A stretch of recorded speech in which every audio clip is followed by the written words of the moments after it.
주님이 주시는 은혜와 평강이 여러분과 함께 하기를 주의 이름으로 축원합니다. 우리 옆에 또 뒤에 앞뒤에 이렇게 인사했으면 좋겠습니다. 성령이 함께 하십니다. 아멘. 성령이 함께 하시길 바라고 성령이 함께 하십니다. 오늘은 성령 강림 주일인데 광고 시간에 제가 미처 말씀을 못 드렸는데 성령 강림 주일입니다.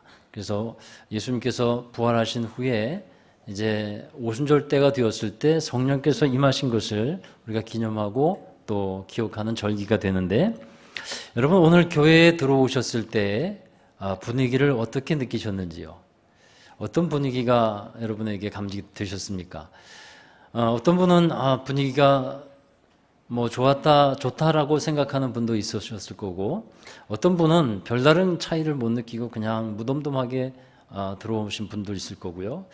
어떤 분은 아마 좀 안 좋은 그런 마음의 상태나 이런 것 때문에 분위기가 더 좋지 않게 느껴졌던 그런 사람도 있을 수도 있습니다. 여러분, 사람들이 이렇게 얘기하죠.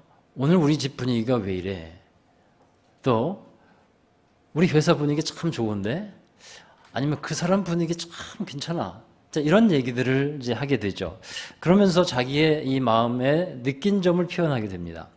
이 분위기로 인해서 자기가 어떻게 행동해야 될지가 또 결정이 되는 거예요. 그래서 분위기라는 것은 상당히 중요해요.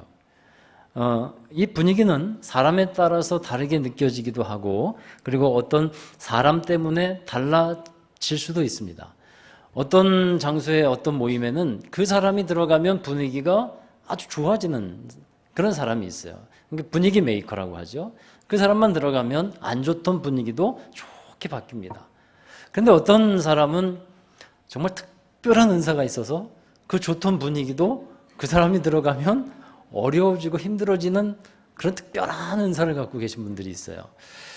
여러분, 어떤 사람이나 모임의 이 분위기가 인위적인 분위기라고 한다면 그것은 좀 얘기가 다르지만, 이 분위기라는 것은 어떤 사람이나 그 대상이 풍겨 나오는 그런 느낌이라고 할 수 있는데, 이것에 따라서 그 사람의 또 그 모임의 중요한 이 방향과 일들이 결정되어지게 된다는 겁니다. 그래서 참 중요한 거예요. 왜 제가 분위기를 말씀드렸냐면, 오늘 성령 강림 주일인데 이 사도행전 1장을 읽었습니다만, 여기에 보면 성령께서 이 120문도의 제자들에게 강력하게 능력으로 임하셨던 그 사건을 사도행전 1장과 2장에서는 기록하고 있는데, 특별히 1장에서는 아직 성령이 임한 사건이 아니라 성령을 받기 전에 성령을 기다리면서 어떻게 이 모여있던 사람들이 그 분위기를 만들어가고 노력했는지를 여기 말씀을 통해서 보게 되는 거예요. 그래서 우리가 모두가 다 성령 충만할 수 있기를 주의 이름으로 축원합니다. 우리는 성령 받아야 돼요. 성령이 있어야 합니다. 근데 성령 받는 준비와 우리 안의 분위기, 이것이 조성이 될 수 있어야 한다는 겁니다. 사도행전에 보면 사도들은 담대하게 나가서 말씀을 전합니다. 또 교회를 세웁니다. 사람들 앞에서 꿀리질 않습니다. 놀라운 이 성령의 능력의 역사들을 펼쳐나가고 있습니다. 이 모든 것들이 성령께서 행하시는 역사였어요. 예수님께서 부활하신 다음에 제자들에게 나타나셔서 여러 가지 이제 말씀이 있는데, 그 중에 요한복음에 보면 제자들에게 이런 말씀을 하십니다. 성령을 받으라. 성령을 받으라. 이 말씀을 하셔요. 이 말씀을 잘 생각해 보면 성령을 받으라고 했으니까 성령을 주시는 분이 있어요. 그죠? 그 성령을 주시는 분이 누굽니까? 하나님 아버지가 성령을 주시는데, 성령을 받으라. 그래서 성령을 주신단 말이에요. 우리가 이것을 삼위일체적인 관점에서 생각해 보면 예수님도 하나님도 성령님도 한 분이시잖아요. 그러니까 하나님께서 성령을 주신다고 하는 것은 결국 어떤 뜻이냐면 하나님 자신을 내어주신다고 하는 뜻이에요. 우리가 그래서 성령을 받아야 되는데, 사도행전 2장에 보면 베드로가 설교를 하면서 사람들에게 이렇게 얘기합니다. 너희가 회개하여 각각 예수 그리스도의 이름으로 세례를 받고 성령 이름으로 세례를 받고 죄사함을 받으라. 그리하면 성령의 선물을 받으리라 라고 말씀하고 있어요. 그러니까 성령도 하나님께서 주시는 뭐라는 겁니까? 선물이라는 거예요. 그러니까 우리가 받아야 된다는 겁니다. 누가복음 11장에서도 예수님께서 이런 말씀했어요. 악한 자라도 좋은 것을 자기 자식에게 줄 아는데 하물며 하늘에 계신 아버지께서 구하는 자에게 성령을 주시지 않겠느냐. 이 마태복음에는 좋은 것이라고 되어 있는데 누가복음에는 그 좋은 것이 성령으로 되어 있어요. 구하는 자에게 성령을 주시지 않겠느냐라고 말씀하고 있죠. 그러므로 성령은 하나님 또는 예수님께서 우리에게 주시는 것이라 할 수 있는데 성령은 받아야 한다는 겁니다. 오늘 읽은 사도행전 1장에서 예수님께서 부활 승천하신 후에 이 성령을 기다리고 있는 사람들이 어떻게 기다리고 있는지를 보여주고 있는데, 자, 예수님이 부활하신 후에 제자들과 40일 동안을 함께 계셨어요. 부활하신 후에. 그리고 이제 40일 동안 어떠한 행적과 어떠한 말씀을 하셨는지는 성경에 잘 나와 있지를 않습니다. 그러나 분명한 것이 있어요. 우리 사도행전 1장 3절에 보면 예수님께서 40일 동안 제자들과 함께 있으면서 무엇을 말씀했다고 나와 있나요? 하나님의 나라의 일을 말했다고 말씀하고 있어요. 그리고 나서 이제 4절에 보면 또 이런 말씀이 되어 있죠. 우리 4절의 말씀 함께 읽어보실까요? 사도들과 함께 모이사 그들에게 분바에 이르시되 예루살렘을 떠나지 말고 내게서 들은 바 아버지께서 약속하신 것을 기다리라. 아버지께서 약속하신 것을 기다리라고 말씀했는데 아버지께서 약속하신 것이 뭡니까? 성령이에요. 성령을 기다려라. 근데 이런 말씀을 했어요. 내게 들은 것, 내게 들은 바 성령을 기다려라. 그러니까 예수님께서 제자들과 함께 있으면서 무엇을 또한 말씀했다는 걸까요? 성령에 대해서 알려주고 말씀했다는 것을 우리가 알 수 있어요. 하나님의 나라의 일을 알려주시면서 그 가운데 하나님께서 주시기로 약속한 성령이 있다. 그 성령님에 대해서 설명해 주시고 또 알려주셨다는 거죠. 예수님께서 이런 말씀 하시죠. 이 성령이 너희에게 임하시면 너희가 권능을 받을 것이다. 이 권능이라는 것은 dynamis라고 하는 헬라어 원어로 그렇게 부르는데 이 dynamis는 나와서 이 다이너마이트라는 말로 이제 변형이 되죠. 그만큼 능력이 있는 그런 것을 말하고 있어요. 너희가 성령이 너에게 임하시면 너희가 능력을 받을 것인데 그 능력 갖고 뭐 하라는 겁니까? 어떻게 된다는 거예요? 예수의 증인이 될 것이다 라고 말씀을 했어요. 그러므로 이 성령을 받기까지 예루살렘을 떠나지 말고 아버지께서 약속하신 것을 기다려야 된다. 그리고 성령을 받아야 된다라고 말씀하시는 겁니다. 그래서 이 제자들은요, 이제 예수님이 승천하시고 나서 이제 예루살렘으로 돌아오는데, 여러분 예수님께서 승천하신 곳이 어딜까요? 예수님이 승천하신 장소. 그게 성경에 나와 있어요. 오늘 말씀에 12절에 보면 이 제자들이 어디에서 어디로 돌아옵니까? 감람원에서 예루살렘으로 돌아오죠. 예수님이 승천하신 장소가 어디냐면 감람원이라고 하는 곳이에요. 감람원은 감람산에 있는 한 예수님이 기도하던 그 근방 그곳인데요. 감람산에 가보면 실제로 예수님 승천 기념교회가 있어요. 참 재밌는 것은 거기 가보니까요, 예수님께서 승천하신 것을 기념하고 있는데 그곳에 예수님의 발자국이라고 해서 하나 이렇게 그려놨어요. 그래서 사람들이 거기 가서 이렇게 서보는 거예요. 근데 또 재밌는 건 뭐냐면 지붕이 막혀 있어요. 여하튼 기념교회가 그렇게 되어 있더라고요. 그러니까 그 승천하신 장소가 감람원입니다. 예수님께서 늘 기도하시던 곳이에요. 늘 하나님과 교제하던 곳이에요. 그곳에서 영적인 몸을 입고 예수님께서는 다시 하나님께로 가게 되셨는데, 이 제자들은 이제 감람산에서 예루살렘으로 돌아왔어요. 돌아와서 자기들이 거하고 있던 장소, 자기들의 아지트가 있습니다. 그곳이 어디예요? 다락방, 한 다락방을 찾아서 올라갔다 그랬어요. 이 다락방이 흔히들 마가의 다락방이라 그렇게 알려져 있죠. 사도행전에는 마가의 다락방이라고는 정확히 나와 있지 않습니다. 근데 한 다락방이라고 그랬는데 주석학자들이 또 역사학자들이 이것은 마가의 다락방이다라고 이제 주로 말을 많이 합니다. 우리 다락방이라고 해서 아주 흔히 우리나라의 식의 것을 생각해서 아주 좁은 장소를 생각하기 쉬운데 실제로 가보면 그리 좁지 않습니다. 큰 홀과 같아요. 그 위층이라고 하는 뜻이 또 다락방의 뜻이 있는데 그 안에 몇 명의 사람들이 모여 있었다는 겁니까? 120명의 예수님을 따르는 제자들이 모여 있었다는 거예요. 그러니까 120명이 들어가 있으니까 그 다락방이 좁은 장소는 아니었을 거라는 겁니다. 그곳에 근데 예수님의 이 제자들만 있는 것이 아니었어요. 예수님을 따르던 많은 120문도의 사람들 모두 다 예수님을 따른 사람인데 그 마가의 다락방의 분위기를 여러분 한번 생각해 보시기 바랍니다. 그 제자들이 감람원에서 돌아와서 이제 그 다락방에 들어갔어요. 거기 120명의 사람들이 모였어요. 그때의 그 분위기가 어땠을까요? 군데군데 모여서 은혜를 나누는 사람들이 있었고 또 쉬는 사람들도 있었을 거예요. 그런데 말씀해 보니까 그 중에 예수님의 제자 11명과 예수님의 어머니 마리아 그리고 예수님의 동생, 예수님의 아우들이죠. 이 예수님의 제자들과 예수님의 가족들이 어떻게 하고 있었다고 성경에 기록하고 있나요? 14절에 보니까 오로지 마음을 같이하여 오로지 기도에 힘썼다라고 말하고 있어요. 오로지 기도에 힘썼다는 것, 이게 무엇입니까, 여러분? 이것은 사모함이에요. 사모함. 예수님께서 말씀하신 성령이 임하기를, 성령을 선물로 받기를 간절히 사모하면서 기도하고 있었다는 거예요.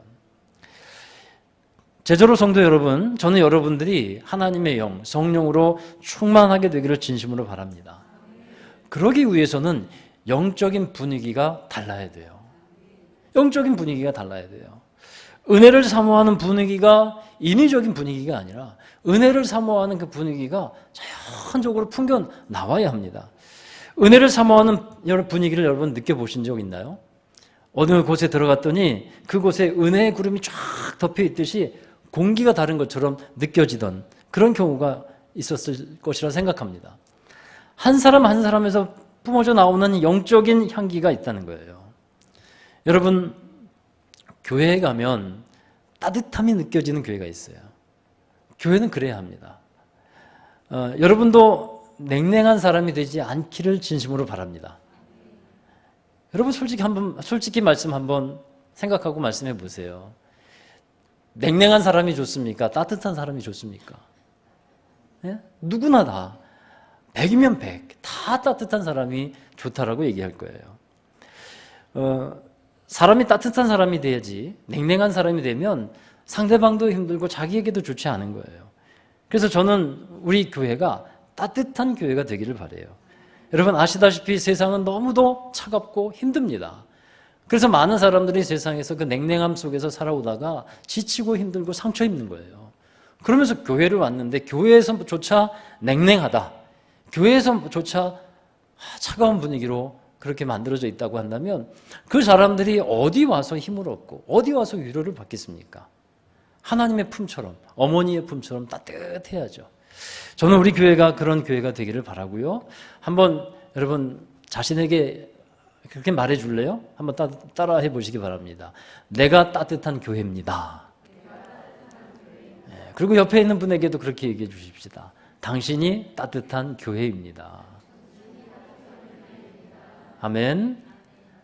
여러분이 따뜻한 교회가 되어야 합니다.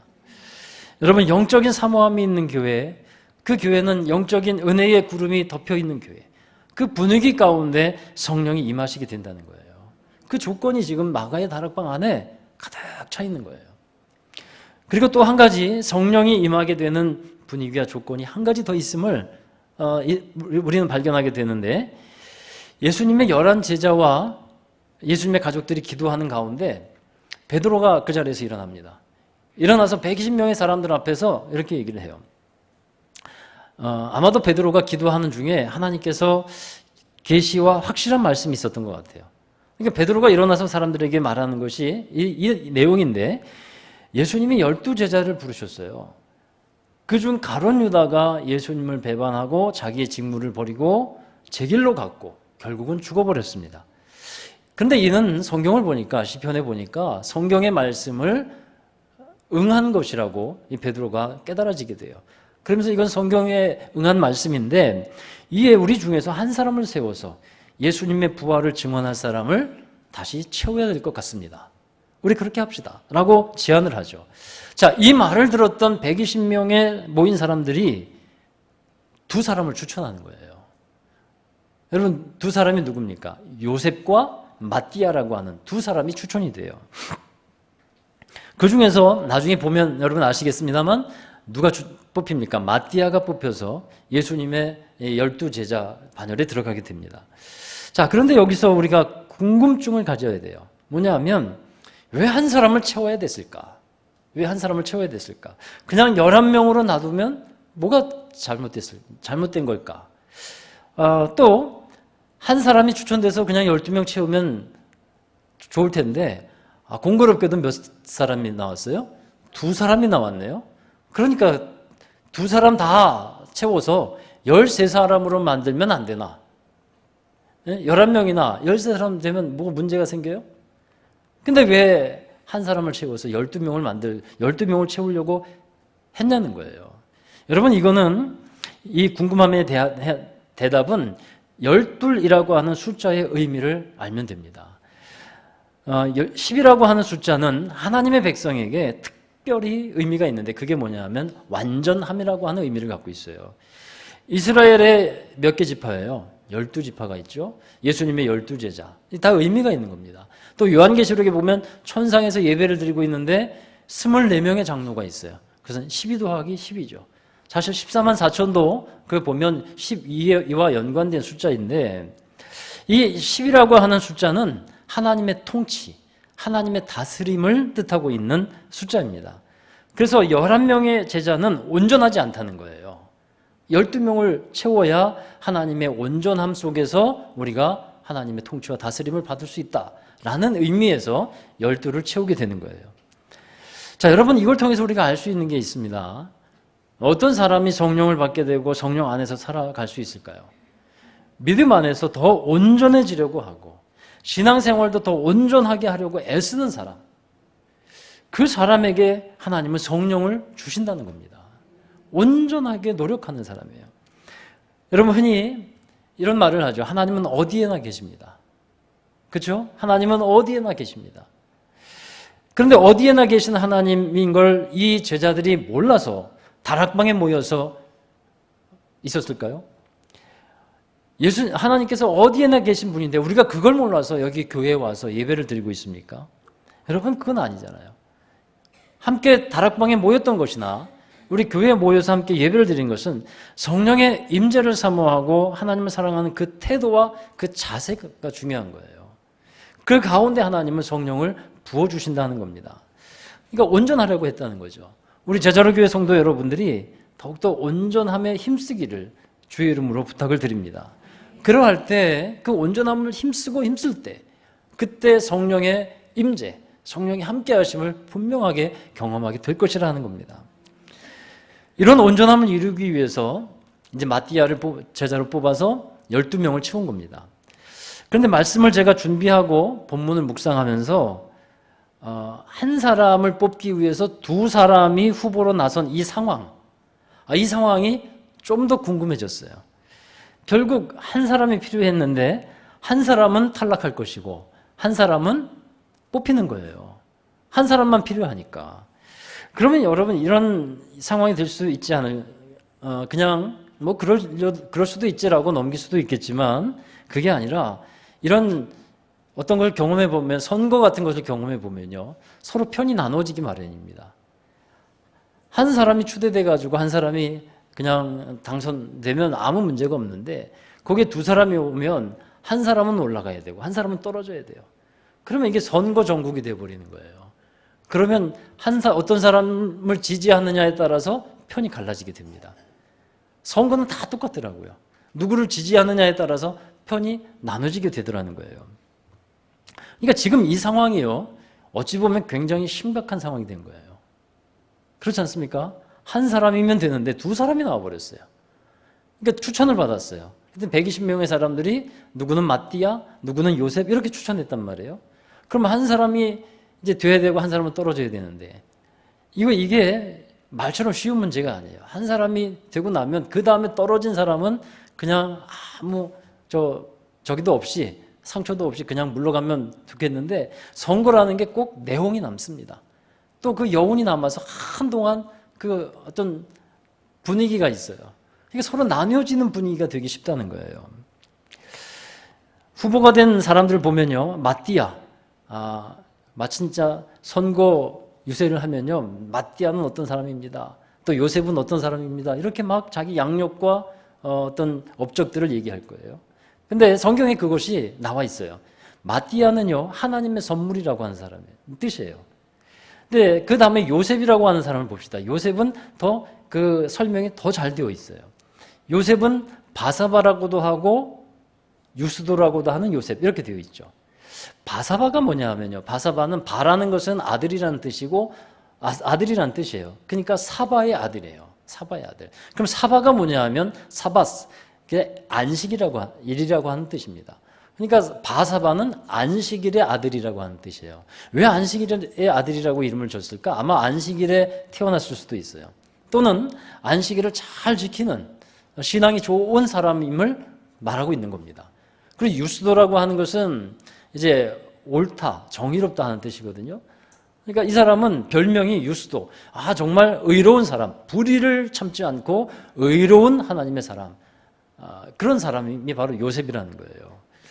그러니까 둘을 놓고 보면 하나님의 선물이고 정말 하나님을 잘 예배하고 의로운 사람이고 양력이 대단해요. 이게 보면. 자, 이런 상태에서 누군가를 하나를 뽑아야 되는 상황이 됐다는 겁니다.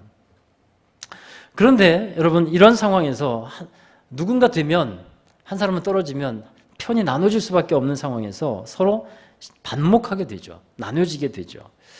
서로 여론전을 펼치기도 하고요. 선거가 끝나면 서로 분열의 상처를 안고 한동안 살아가게 되죠. 12이라고 하는 숫자를 만들기 위해서 시작한 일이었어요. 더 좋고 더 잘 되는 모임을 만들기 위한 일이었어요. 그런데 뜻하지 않게 분열이 될 수 있는 상황이 벌어졌다는 거예요. 여러분 이해가 되시죠? 그래서 이들이 선택한 것이 뭘까요? 이 분열이라는 것을 그들이 가지 않기 위해서 그들이 선택한 것이 있어요. 그게 제비뽑기라는 거예요. 제비뽑기. 제비뽑기를 하겠다는 것은 무슨 의미냐면 하나님의 뜻에 순복하겠다는 거예요. 누가 선출되든 간에 그 결과를 하나님의 뜻으로 받아들이겠다는 겁니다. 여러분 왜 이렇게 여기 모여있는 제자들이 그렇게 결정했는지 아시겠어요? 만일 이번 일로 인해서 둘이 나왔는데 이번 일로 인해서 마음이 나눠지고 분위기가 안 좋아지게 되면 모든 사람에게 성령이 임하시는 그 일을 경험할 수 있을까요? 안 됩니다. 영적 분위기가 나눠지는 이런 상황에서 성령이 임하는 그 경험을 할 수가 없는 거예요. 서로 높아지겠다고 하는 사람들 가운데서 성령이 임하셔서 그 하나님의 통치를 이루실 수 있을까요? 서로 시기하고 서로 반목하며 믿지 못하고 원통해하는 그런 분위기 가운데서 성령이 임하셔서 하나님의 은혜를 주실까요? 그렇지 않다는 겁니다. 여러분 기억하십시오. 하나님, 예수님, 성령님은 한 분이시라는 것을요. 하나님이 충만하신 상태로 거하신다는 것을 우리는 기억해야 합니다. 그러므로 우리가 믿음과 사랑으로 하나 되었을 때 성령님은 임하시고 성령은 역사하신다는 것을 기억해야 할 것입니다. 120문도의 제자들이 성령의 임하심을 바라고 원하면서 노력한 것이 무엇인지 여러분 이 말씀을 통해서 우리는 깨달아야 하는 거예요. 하나됨을 지키려고 했어요. 그 하나됨을 이어가려고 한 겁니다. 왜냐하면 그래야만 성령이 그 하나된 분위기 가운데 임하셔서 하나님의 일을 행하실 것이기 때문에 그랬어요. 그럼 왜 서로 하나가 안 되는지 아세요, 여러분? 옳고 그름이라는 것의 문제 때문에 그래요. 옳고 그름에 우리는 너무 익숙하고 그것에 따라서 살아가기 때문에 그렇습니다. 여러분 사람을 대할 때 잘못된 습관이 뭐냐 하면 옳고 그름에 따라서 사람을 대하는 거예요. 사람을 대하는 것은 옳고 그름의 문제가 아닙니다. 어느 시골 목사님의 얘기예요. 그분이 하는 말씀 중에 이 교인 중에 이해하고 좀 들으시기 바라요. 교인 중에 제일 무서운 교인이 있대요. 그 시골 교회에 어느 교인이 제일 무섭냐 그랬더니 기도 제일 열심히 하는 교인이 무섭대요. 기도 열심히 해야죠. 근데 기도 제일 열심히 하는 교인이 그렇게 무섭대요. 왜 무섭냐 그랬더니 기도 열심히 해놓고 서로 싸운대요. 기도 열심히 해놓고 그래서 말릴 수도 없고 그래서 제일 무섭다는 거예요. 여러분 왜 그럴까요? 사람이 말씀을 들을 때 기도할 때 뭐가 생기냐면 분별력이 생겨요. 근데 분별력이 생기는 것은 옳고 그름의 기준이 생긴다는 거예요. 근데 이 옳고 그름의 기준을 누구에게 적용하라는 걸까요? 나에게 적용하라는 거예요. 옳고 그름을 나에게 적용하는 것이지 다른 사람에게 적용하라는 게 아니에요. 근데 옳고 그름 분별이 생기니까 말씀을 들어서 옳고 그름이 생기니까 그걸 다른 사람에게 적용하려고 하니까 문제가 생기고 다툼이 일어난다는 거예요. 여러분 옳고 그름의 분별력을 가져야 합니다. 그 옳고 그름을 우리 자신에게 여러분 자신에게 적용할 수 있게 되기를 바랍니다. 다락방에 모여있던 제자들은요 이렇게 만들어간 거예요. 영적인 분위기를 성령이 임할 수 있는 분위기를 만드는데 이렇게 힘썼다는 거예요. 그리고 성령이 오순절 날이 이미 이르렀을 때 강한 능력으로 임하였다는 것을 이제 성경은 우리에게 증언하고 있습니다. 그러면 왜 성령을 받아야 하는가? 왜 성령이 필요합니까? 성령을 주신 목적이 무엇이겠습니까? 성령님은 하나님을 드러내시고 부활의 주님을 증거하게 하시는 분이에요. 성령을 받아들여야 하는 이유가 여기 있습니다. 예수 그리스도의 증인으로 살아가야 하기 때문에 성령이 필요하다는 거예요. 사도행전 1장 22절 오늘 읽은 말씀 중에 나오는데 한번 읽어보실까요? 항상 우리와 함께 다니던 사람 중에 하나를 세워 우리와 더불어 예수께서 부활하심을 증언할 사람이 되게 하여야 하리라 하거늘. 그러니까 예수께서 부활하심을 증언할 사람이 되게 하자는 거예요. 이게 성령 받은 사람의 특징이에요. 또 1장 8절에도 보면 성령이 너에게 임하시면 권능을 받고 마지막에 어떻게 되어 있습니까? 내 증인이 되리라. 증인의 삶을 살아가기 위해서 성령이 필요하다는 거죠. 성령을 받아서 나 자신을 드러내고 나의 능력을 나타내고 나의 것을 자랑하고 이러하기 위해서 성령을 주신 것은 아니라 하는 겁니다. 예수를 증언하기 위해서 하나님을 드러내기 위해서 성령이 필요한 겁니다. 여러분 성령을 받기를 사모하는 여러분 되기 바랍니다. 그래서 그것을 위해서 우리 분위기를 잘 만들어 가자는 거예요. 인위적인 분위기는 아니겠지만 우리가 하나님께 집중하고 사모하는 마음으로 하나님 앞에 나아가고 그리고 말씀을 기억하고 기도로 잘 준비하면서 그러고 있을 때 온전한 영적인 삶을 살아가려고 애쓸 때 그때 성령께서는 강하고 능력으로 역사하여 주신다는 것입니다. 바람처럼 불처럼 그렇게 하나님께서는 임하여 주실 것을 우리는 믿습니다. 그래서 우리 교회가 성령 충만한 성도들이 함께 주의 증인이 되어서 살아가는 교회, 그런 교회가 될 수 있기를 다시 한번 이 성령 강림절을 맞아서 예수 그리스도의 이름으로 축원합니다. 기도하겠습니다. 사랑의 주님, 언제나 우리와 함께 하시고 우리를 이끌어 주심에 감사드립니다. 우리가 세상에서 언제나 주님과 함께 있기를 소원하고 또 바랍니다.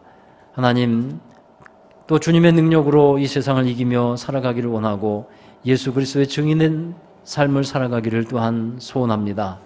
그러나 이 모든 것들이 나의 힘으로 되지 아니하고 오직 하나님의 영 곧 성령으로 되는 것임을 인정하고 고백하오니 이 시간 우리가 마음을 열고 또 영적인 분위기를 잘 만들어서 정말 하나님이 보내신 성령을 받고 누리고 행할 수 있는 삶이 되게 하여 주시옵소서.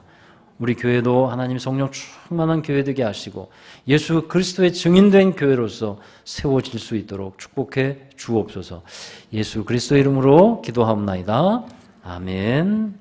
우리 다 함께 일어나셔서 우리 파송의 찬양, 결단의 찬양을 함께 부르겠습니다. 오늘 이곳에 계신 성령님, 저와 여러분에게 함께 하시는 성령님입니다. 잠깐만 말씀을 조금 드리면요, 여러분 사도 바울이 성령의 사람이었잖아요. 근데 사도 바울이 언제 성령 받았을까요? 성경엔 그게 나와 있진 않아요. 사도 바울에게 언제 성령이 임했다고 나오진 않는데 근데 우리가 알 수 있는 것은 뭐냐면 사도 바울이 부활의 주님을 만났을 때, 그때 부활의 주님을 믿었을 때, 그때 성령이 임했다는 것을 우리는 쉽게 짐작할 수 있습니다. 우리가 믿을 때, 예수 그리스도를 구주로 영접하고 주인으로 받아들일 때 성령님은 우리에게 함께 하십니다. 오늘 우리와 함께 계시고 우리 가운데 임하고 계시고 역사하여 주시는 성령님입니다. 그 성령님을 우리가 사모하며 또 믿으며 우리 함께 찬양으로 고백하며 나아가겠습니다. 오늘 이곳에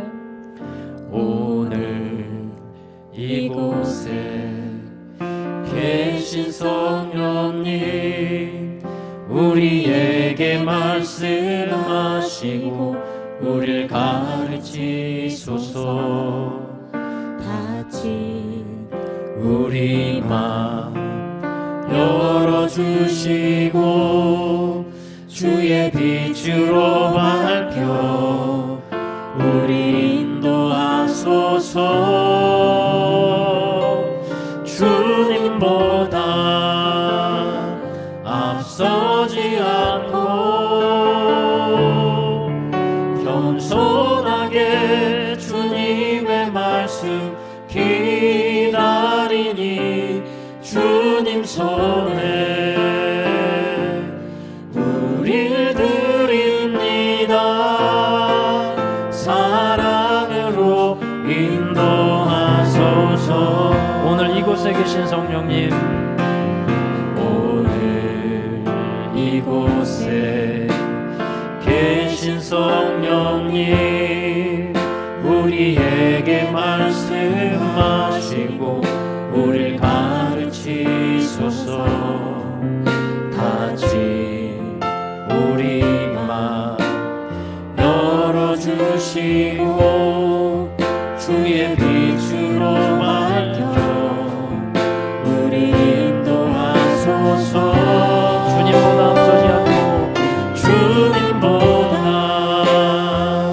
앞서지 않고 주님보다 앞서지 않고 겸손하게 주님의 말씀 기다리니 주님 손에 우릴 드립니다. 사랑으로 인도하소서. 주님보다 앞서지 않고